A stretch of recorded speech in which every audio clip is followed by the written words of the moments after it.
Transgender women's athletics. You never really know what's going to get popular as a subject of discussion on YouTube, do you? No, you don't. I mean, one second everyone's talking about Shane Dawson's cat having sex with the dead body that Logan Paul found in Steven Crowder's taint or whatever the fuck. And the next second everyone's talking about whether transgender women have an unfair advantage in athletic competitions. You know? And I'm sure everyone's waiting with bated breath to hear what I have to say, to hear what I have to look down here and read from my little pad. But it's okay because I wrote it too.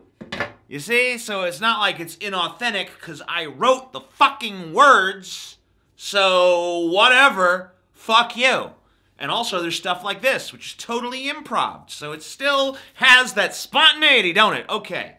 We're good with this. We're good with this decision. I'm comfortable with my artistic decision in this instance. I'm not paralyzed with fear. But before I get into it, let me remind you.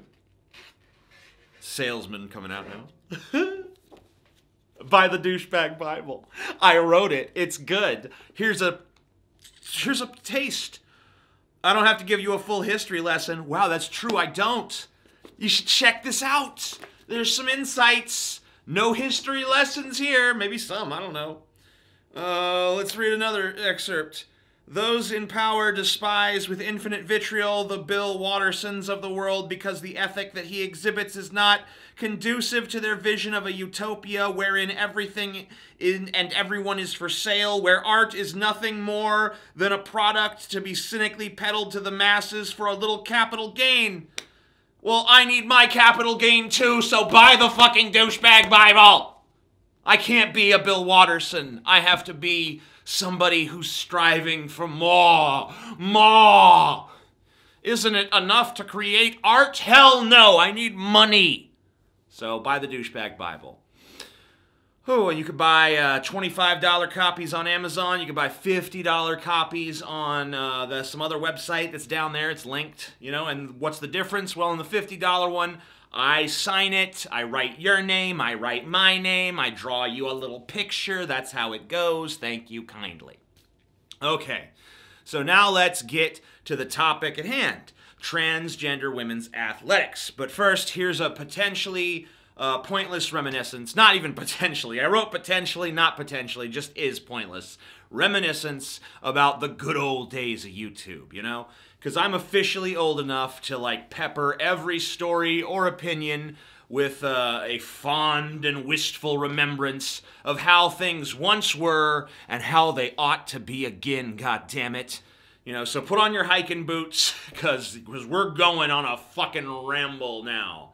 Okay, back in 007, when I started the Amazing Atheist channel, I quickly became part of the very first wave of YouTube atheism, and in climbing quickly to the top of the so-called new atheists of YouTube, I became something of a driving force in how the burgeoning new community would take shape. It's a great word, burgeoning. To many, my influence was frustrating. I was told constantly by more diplomatic folks in the atheist community that I was doing a really poor job at representing atheism, you know, due to my brash and vulgar nature. To these people, I would always say, I represent only myself, and if others listen to me, then it is by their own choice, right? Seems fair enough. This is what certain people don't understand, though, when they tell people like me that we should be more careful about how we cultivate our audience, right? Because the thing is, I never cultivated shit. I never cultivated my audience. I never sat around like, what kind of audience shall I cultivate to myself? Like it's some kind of conscious act.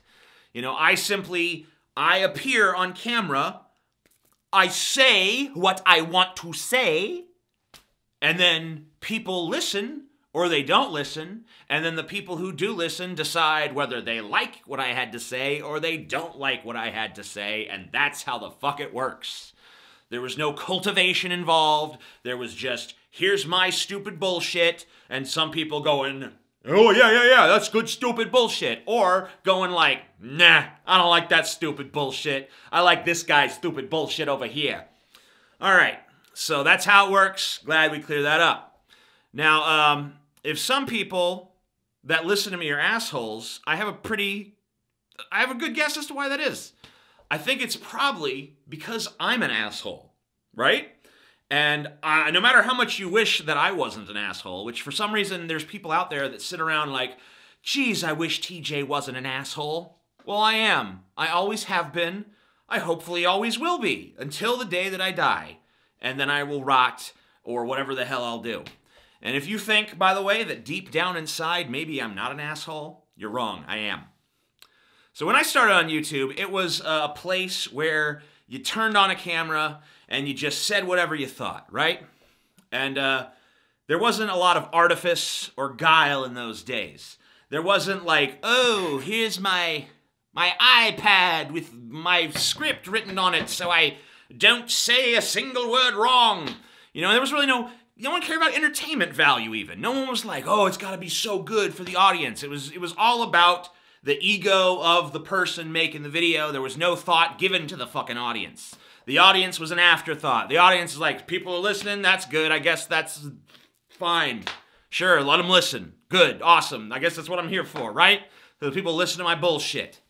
But there was no thought of like, I will say bullshit things to get people to listen. I mean, at least there wasn't on my part. I don't know. Didn't seem like too many people were thinking like that back then. Maybe there was a few. You know, and if you didn't think about the demographics of your community or how, trying to get a specific type of community going, you know, your community, it grew organically around you as an outgrowth, a natural outgrowth of your own personality.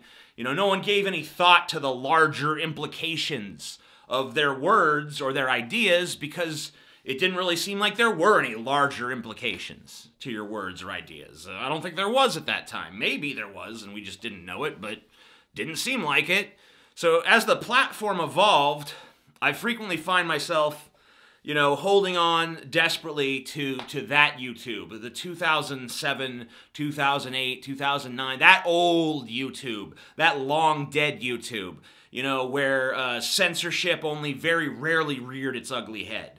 And vloggers of every belief system, known or unknown to the masses, gathered to either preach their weird gospel or to have their weird gospel ripped apart by other people, you know? It was a big ideological battle for supremacy where personalities clashed in authentic ways on potato-quality cameras. And, you know, sometimes it was boring, and sometimes it was awkward. And aside from a few channels like the Nostalgia Critic and the Angry Video Game Nerd, no one had really come up with the idea of like a format yet. Most of us were just doing, you know, we were turn on the camera, fuck this bullshit, I hate it, oh, this is how I feel. And then people in the audience are like, oh, boo, or they're like, yeah, tell them, you know, and whatever. And that's what it was. It was a simpler fucking time, you know? On my channel, you know, I was sort of a showman by accident at that time. You know, I wasn't a showman because I was trying to be a showman. I was a showman because I'm a fucking weirdo. Like my old friend and ex-co-host Ben from the Drunken Peasants days always used to tell me, you know, he was always like, dude, you are a fucking cartoon character. You know, and he meant it in a disparaging way, but you know, that's exactly what a fuck I am, especially back then, maybe less so now. You know, the world fucking beats it out of you a little bit over the years, but especially then, it was just like total fucking Looney Tunes motherfucker. My eyes bulging on my head, whatever the fuck else is going on, who knows. And you look, I don't mean to say old YouTube was all that in a bag of fucking potato chips or whatever, and I don't mean to say new YouTube totally fucking sucks and should be dismissed. There's a lot of talented people on YouTube today. And lots of really untalented people that are basically just the new iteration of reality TV. You know, which my big problem with modern YouTube is that it's so much like the reality TV that existed in 2007 that YouTube used to be an alternative to. You know, YouTube didn't used to be about, you know, breakup dramas and you'll never guess what so-and-so did and said and this and that. No one cared. It was just, you know, back then it wasn't about being, you know, talented. It wasn't about being an empty-headed hot person that other people who are just as empty-headed but not as attractive can gawk at and be mad at so that their lives seem to have more meaning or purpose or whatever the fuck catharsis people get out of watching trash.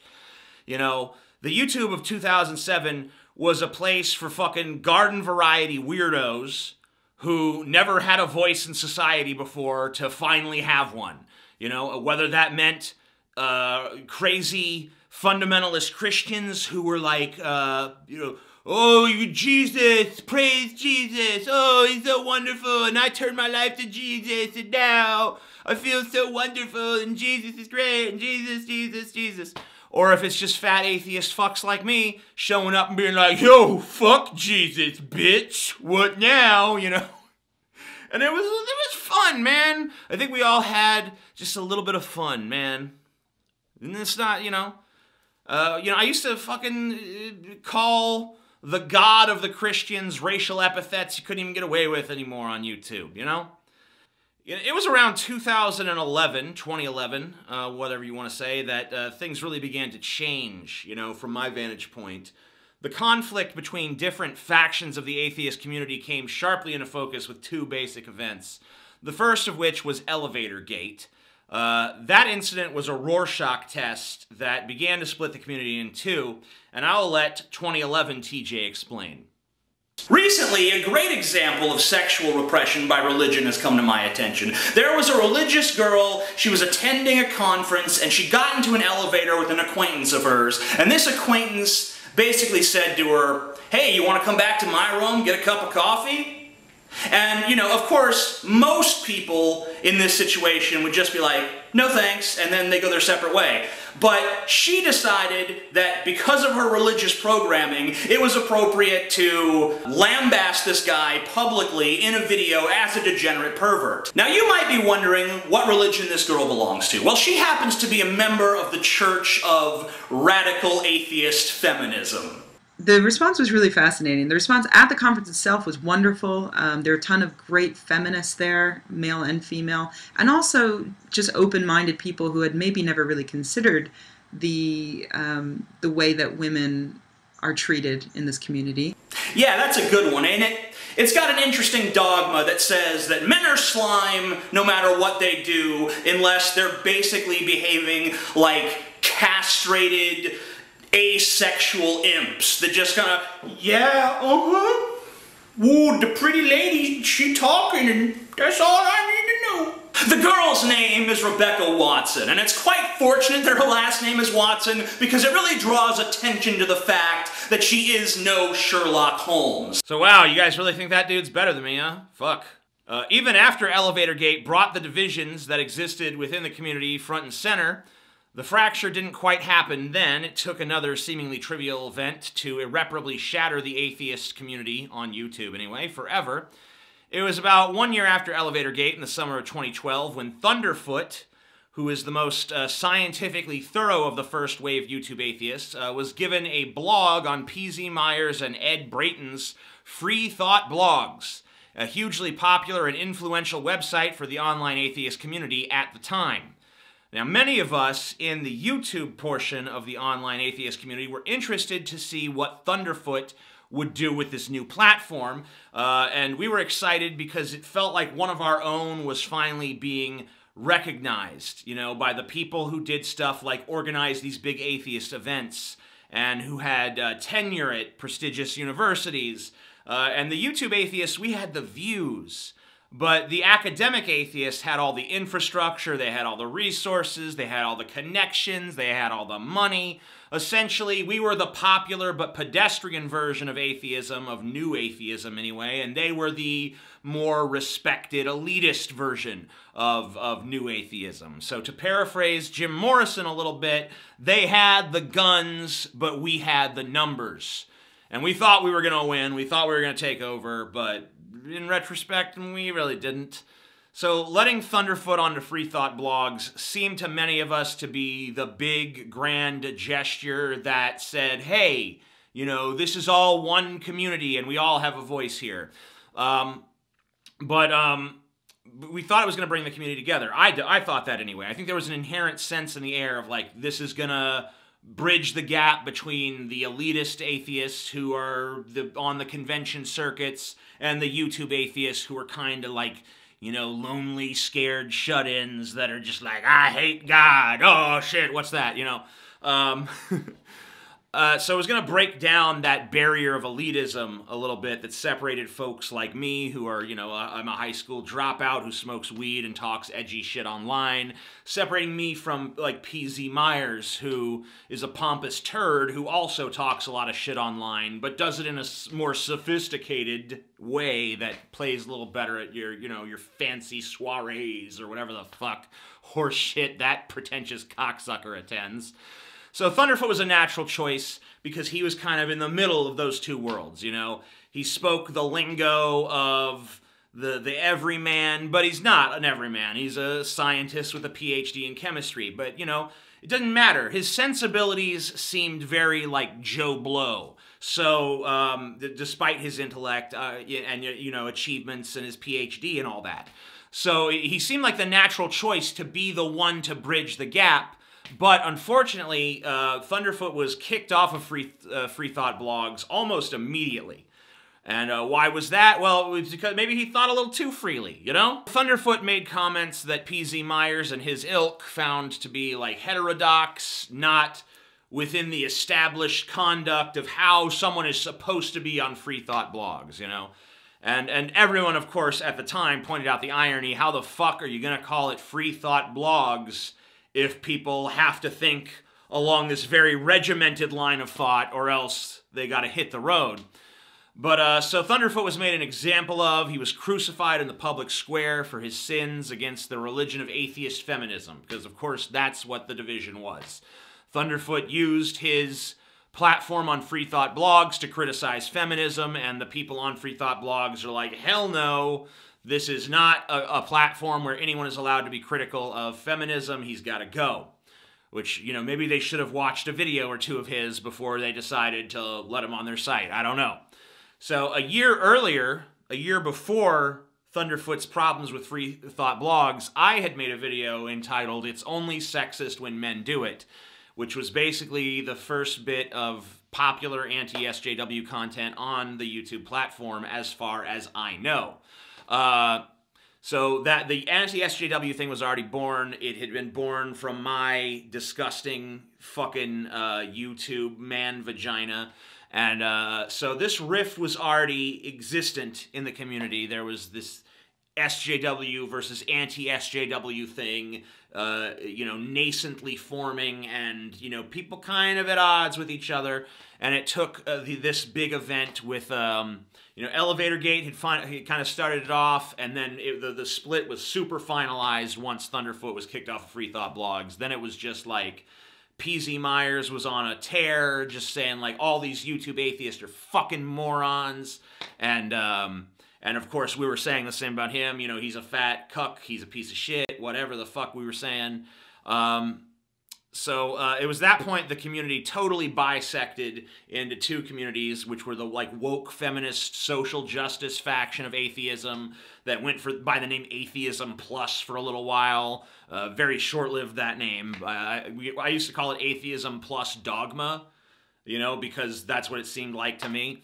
And, you know, then the other faction was, of course, the free speech-loving, snowflake-hating, anti-SJW atheist, which, as far as I can tell, is now basically an extinct species. You know, they're still anti-SJWs, but they're a very different kind of person at this point. Most of them are not even atheists. You know, if they are, they're not anti-theists. A lot of them are actually pro-religion. They think, oh, well, we got to return to these classical structures that made Western civilization great. There's a lot of, like, veiled, like, oh, you know, white society kind of stuff, and, you know, keep the immigrants out, and, you know, these gays, you know, we can kind of accept them, but let's be honest, they're kind of degenerate, and transgenderism is a mental illness, and all this stuff. And, you know, that's not stuff that I was ever down with when I created this shit. So fuck that. That, as far as I'm concerned, the early anti-SJW community that existed, and there's a reason most people have moved away from it. Like, Thunderfoot doesn't make videos in that vein anymore. I don't really make videos in that vein anymore. When I do, there's a huge backlash because people won't separate my criticism from the criticism of fucking regressive conservative morons, and it's just a fucking clusterfuck and a mess and a half. Anyway, so the anti-SJW community fractured into many different factions, few of them any good, a lot of conservative traditionalists, a lot of people who are scared of social progress. This was never the basis of my criticism of SJWs. My criticism of them is that they're morally puritanical, which to me is traditionally a conservative trait, and I do find them to be conservative on a social level. And their philosophy is inherently limiting. You know, any ideology that forbids the questioning of itself should not only be forcibly questioned, but probably should be destroyed. I view like I said, I view this feminism shit as a religion. I view the social justice causes as religious doctrine. And they treat it that way, so I treat it that way. But most of the criticism being levied at them at this point is just coming from other religious, dogmatic idiots, you know, of another bent. So for a long while, the conversation in the community on YouTube, I'm going back to like 2012 now, you know, the conversation began to change in 2012 after Thunderfoot was kicked off of Free Thought Blogs, basically. It changed from one of being about atheist versus non-atheist to being about social justice.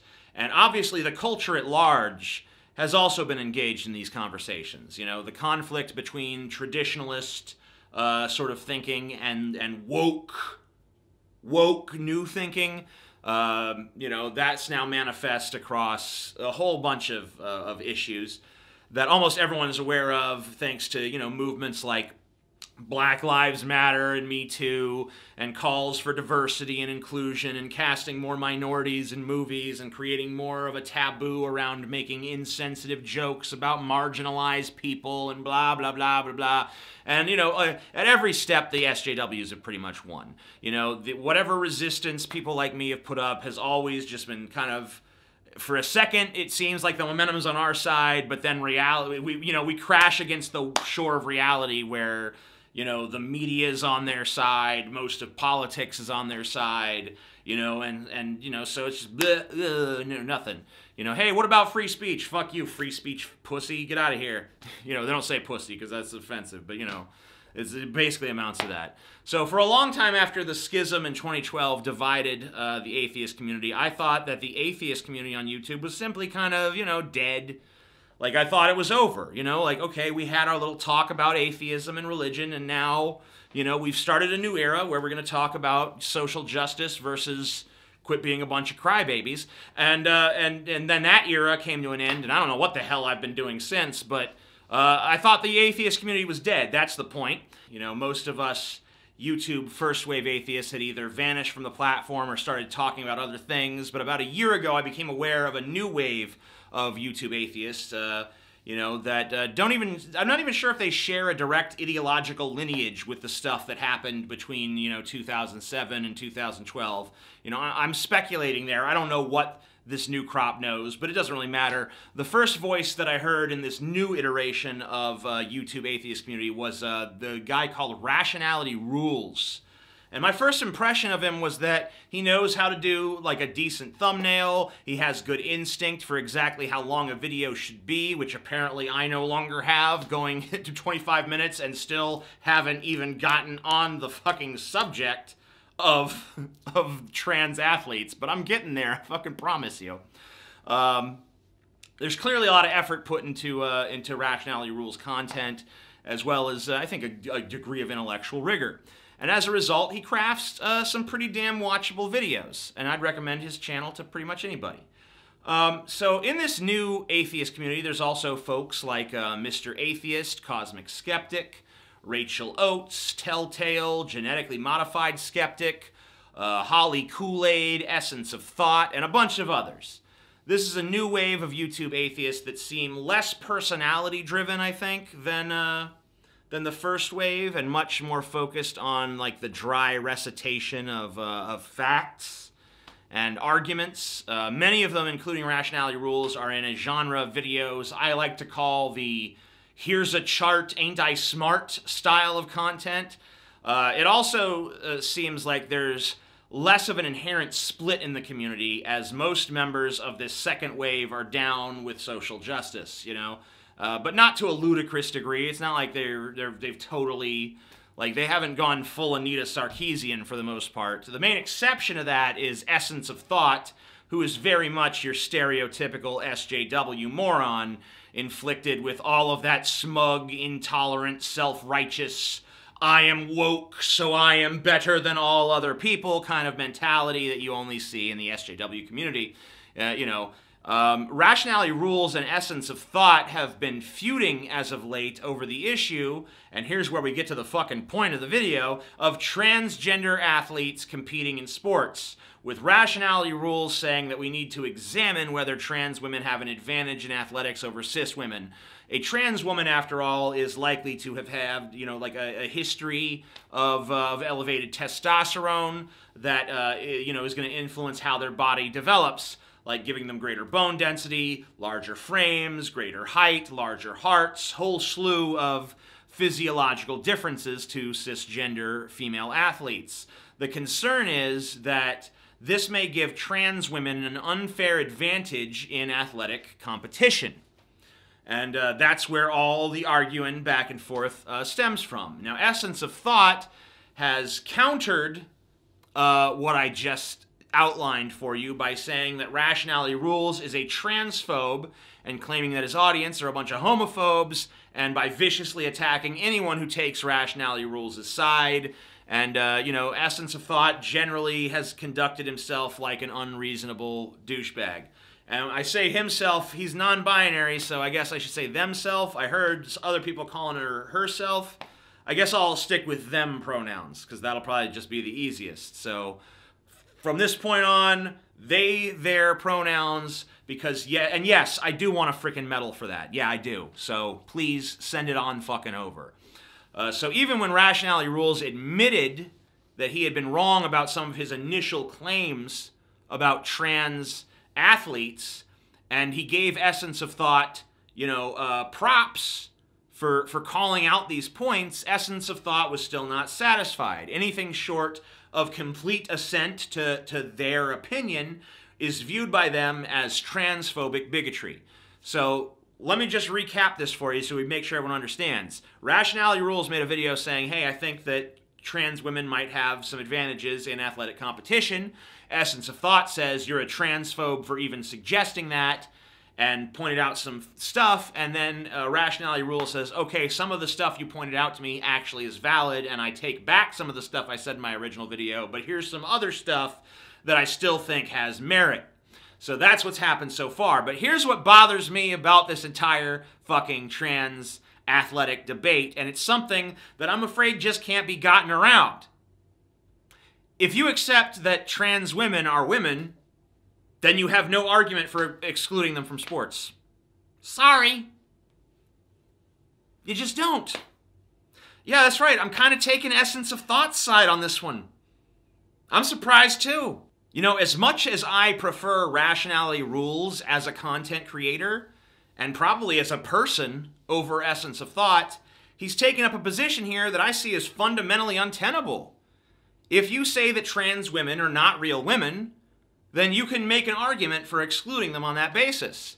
If you say that trans women are real women, then you should accept that one of the consequences of making that statement and taking that position is that they have every right to compete against other women. And any advantage that they do have, whether you can prove that they have it or you can't, and I think that they, by the way, just for the record, I think they almost certainly do have advantages in at least some sports, but it just doesn't matter. You just have to chalk those up to circumstances of birth. You were born tall, so you have an advantage at basketball. You were born big, so you have an advantage at American football. You were born a complete and utter pussy, so you have an advantage at soccer. And that's just how it is. People with large lung capacities and powerful hearts are advantaged at endurance sports.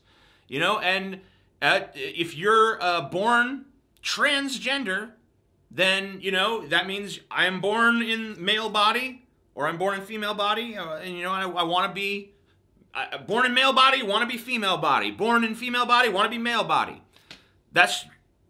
We all kind of seem to agree that that's a naturally occurring thing. And we all agree, well, we don't all agree, but a lot of us agree that the treatment for that is, well, we have to treat you as a woman, and we're going to give you hormones, and we're going to, surgically alter your body to whatever extent you're comfortable with to make your, outward appearance more in line with the feelings you have inside. And society has come around, a lot of it has, to the idea that trans women are every bit as much women as any other woman. And if you are one of the people who agrees with that statement, then there's no basis for you saying, well, they can't compete in women's sports, though. And if that decision produces the result that trans women begin to dominate women's sports, then we should view it the same way we view the black dominance of football or basketball. 75% of the NBA is black, even though the black people are only 12% of the U.S. population. I don't see very many people arguing that black people are unfairly advantaged at basketball and we need to take a closer look at the science behind race and sports performance.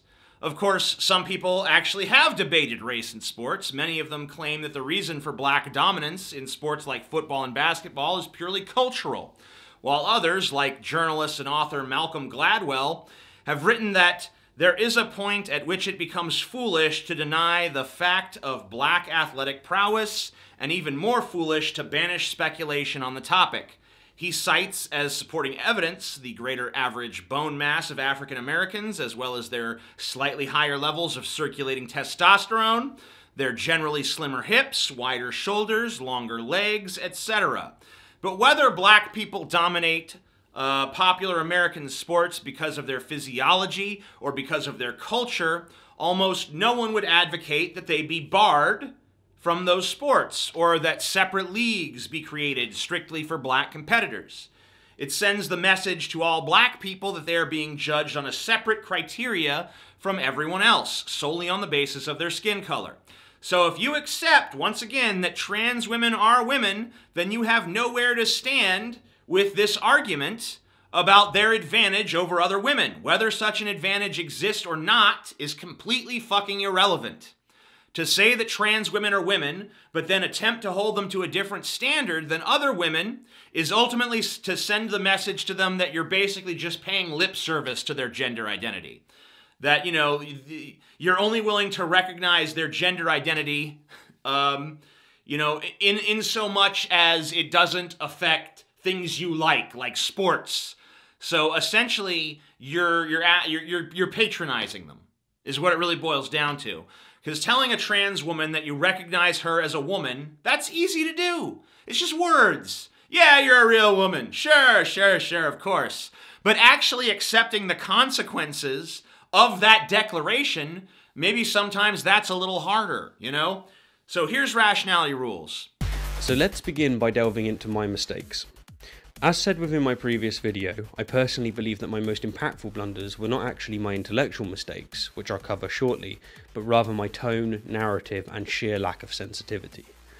Of which, the most prominent example that people have pointed out, and one that I entirely acknowledge, is the clip that I showed of Joe Rogan commenting on Laurel Hubbard. And everybody's like, this is crazy. She's an inspiration. Yeah. No, she's a guy! She used to be a guy, and now she's breaking these women's records. Like, what are we doing? This is crazy. Yeah. Within that moment, Joe was extremely insensitive, and by endorsing it, I was too, and I am genuinely sorry for that. In fact, let me make something as clear as I possibly can. While I very much believed, and still believe, that there's a discussion to be had about the fairness of allowing women who have experienced male puberty to compete against women who haven't, Laurel is a woman. Period. Another major mistake that I made in relation to tone is my whole narrative. Many have pointed out that by me saying such things as, And so here we have a very real example of a young, talented woman losing a potential scholarship and career due to this issue. I painted a picture of trans women essentially stealing competitions from non-trans women, and you're absolutely right. I really dropped the ball here, and I will do my utmost best not to make this mistake again. So the problem is that by the very nature of the argument you're presenting, that mistake is being compounded. There is no cogent argument for the wishy-washy position that you've taken here, which is, I accept that trans women are women, but we need to look into whether or not they should be treated differently in the area of sports. Because no, if they're women, they can compete against women.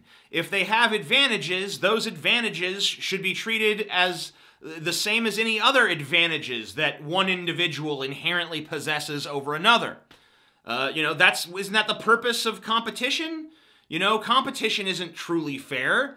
The contest itself might be fair, but the participants in the contest are not all equal. And if it turns out that one group is advantaged over another group, so what? We don't fucking make exceptions for any other group of people. We don't say, well, black people are better athletes in this way, so we gotta treat them differently. We don't say, well, tall people are better at basketball, so we need to ban them from the sport, and only people who are 5'9" can play basketball. It's just ridiculous stuff. So the idea of fairness in sports is kind of ludicrous to begin with, because competitiveness is all about pitting yourself against others in a contest of strength, or agility, or stamina, or technique, or a combination of all those things. And in all of those contests, there are winners and there are losers. The winners tend to win because they possess superior athletic abilities. Is that fair? Is it fair that little Johnny in the wheelchair is never going to be the fucking star quarterback? Is it fair that the guy with asthma can't run a marathon as well as someone with perfectly functioning lungs? Strictly speaking, it's not. Being transgender is a circumstance of birth not unlike any other, so why should it be treated differently in this fucking regard? The fairness in sport comes from the task at hand being the same. No team or player is expected to do something that the other team or player doesn't have to do. If you run a race against someone, the distance of the course is the same for you as it is for them. That's what fairness is. Fairness is not, I shouldn't have to compete against someone with better genetics than me. I shouldn't have to compete against a black person because they have greater bone mass. I shouldn't have to compete against a trans woman because she's 6'2" and I'm only 5'7". If you're talking about trans women, you can't say, yes, I recognize you as a woman, but here's an exception. Because if you truly feel that they are women, there can be no but there. If you recognize them as women, then they have to be treated like women across the board in all instances with no exceptions. The second you introduce a double standard into the mix is the second you're only kind of recognizing them as women. That, really what you're doing is attempting to kind of, just placate them, and ultimately you're just paying lip service to their identity. And no one wants that. No one wants to be patronized by you. No one wants to be told, yeah, I respect you and I think you're the most, oh yeah, you're totally a woman. You're totally a woman. Oh, you want to compete in sports? Never mind. We got to look into this. The same has to be true of trans men, though, by the way. And if we say of a trans man, this is a man, then they have to be good enough to compete against cis men. If they want to be athletes, even though I suspect they're going to be at a tremendous disadvantage in many regards. I don't think you're going to see an NFL linebacker who is transgender anytime soon. I don't think you're going to see an NBA player who is trans anytime soon. If transgender people's identities are to be respected, in your opinion, then they must be allowed, and in fact, they're obligated to compete athletically as the gender identity that they associate with. If their identities are not to be respected, in your opinion, then, fight to exclude them to your heart's content, because that makes sense. What doesn't make sense is this wishy-washy middle ground position of uncertainty on the issue of athletics. You can't respect someone's gender identity, but then say that by the very nature of their being, they represent an inherent unfairness to others. That's not tenable. It's not rational. the side, choose your side on the transgender issue. Either you respect their gender identities, in which case, you got to treat them the same across the board, or you don't, in which case then you have an argument for they shouldn't be allowed to do this, and they shouldn't be allowed to do that, and they shouldn't be allowed to do this. But that's where the line is. And, I know there's not much of a middle ground there. I'm just sorry, there's not. And by the way, who really gives a shit about women's sports anyway? The WNBA consistently loses money, and it's practically unfucking watchable. If anything, we need some 6'6" trans chicks to liven up the WNBA. Then maybe someone would tune in, I hear their ratings are actually up, though, so maybe the purple hairs are watching it. I don't really know. Maybe we can ask S. Jake W. if he's watching it, huh? We should ask him. Are you watching WNBA? Someone is, I guess. They probably find the inherently hierarchical nature of competitive sport to be kind of problematic, though. Personally, I just think sports are boring, whether it's men, women, or whatever playing. I might catch a couple of football games a season, but even then, I'm mostly just there to eat chips and kind of mentally check out. Who really cares about a bunch of meat slabs running into each other for 4 hours? Well, not even 4 hours. They run into each other for an hour, but then it's inflated to 4 hours with commercials and penalties and boring nonsense. So you'd have to be basically an invalid to actually enjoy that shit. Anyway, I feel like I've offended most people with this. I feel like I'm not going to win over any people on the pro-trans side, even though I kind of took their side. Because I still think it's valid for people who don't recognize their identities to fight against them. I just pissed off women by saying that women's sports are garbage. I probably pissed off everybody with this take. This is gonna please no one, and plus it's a rambly-ass, long fucking video. But whatever, I said my piece, and hopefully somebody gleaned something out of it somewhere. I'm the Amazing Atheist, and whether you're smart enough to know it or not, I'm right about this, as I usually am. Peace the fuck out.